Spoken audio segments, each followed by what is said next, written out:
PRU Critical Amanah, perlindungan komprehensif untuk warga hadapi risiko penyakit kritis. Prudential Syariah resmi memperkenalkan produk terbaru mereka, PRU Critical Amanah, di Kota Makassar.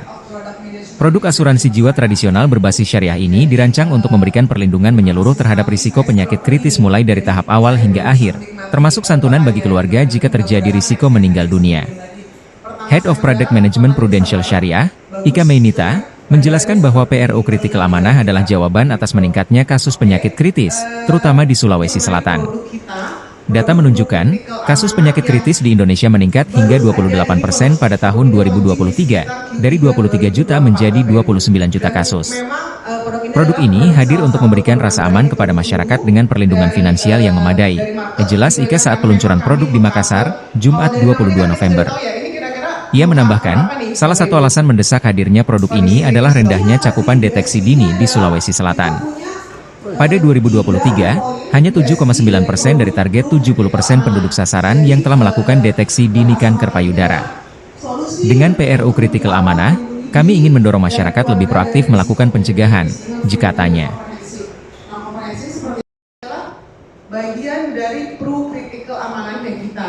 Jadi kalau nasabah datang ke Prudential Syariah, mendengar kita ada media gathering nih, tiba-tiba dibaca ke orang, plan plus, plan basic, tinggal buka di website kita, datanglah ke agent yang sudah saya sebutkan.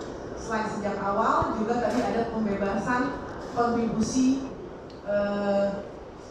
sisa pembayaran kontribusi jika nasabah terdeteksi tahap awal gitu. Nah, sebenarnya sebelum ke sana, Mas Dimas, kalau kita lihat nih tren yang ada di sini, saya berdiri lagi boleh ya? Saya nggak suka duduk soalnya.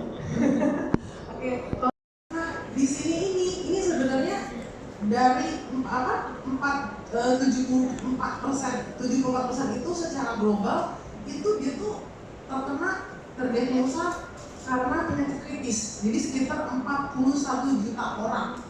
Lumayan besar banget ya Bapak Ibu ya.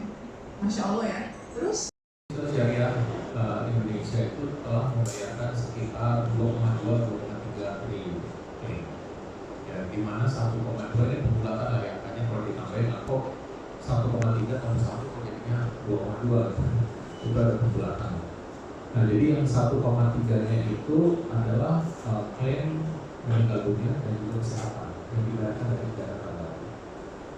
Ada sekitar 1 itu adalah pembayaran klaim kesehatan. Nah justru yang dari sini kita melihat bahwa di tahun 2023 klaim 1 triliun ini 50% itu adalah untuk pembayaran klaim penyakit kritis. Nah karena itu lagi juga menunjukkan bahwa kita harus punya produk seperti ini, ya produk. Nah kunci berikutnya adalah ini harus affordable, gitu. Karena ini mungkin saya biar ini yang rokok di sini apa ya? Nah sehari sebungkus ada 2. Download Tribun X sekarang, menghadirkan lokal menjadi Indonesia.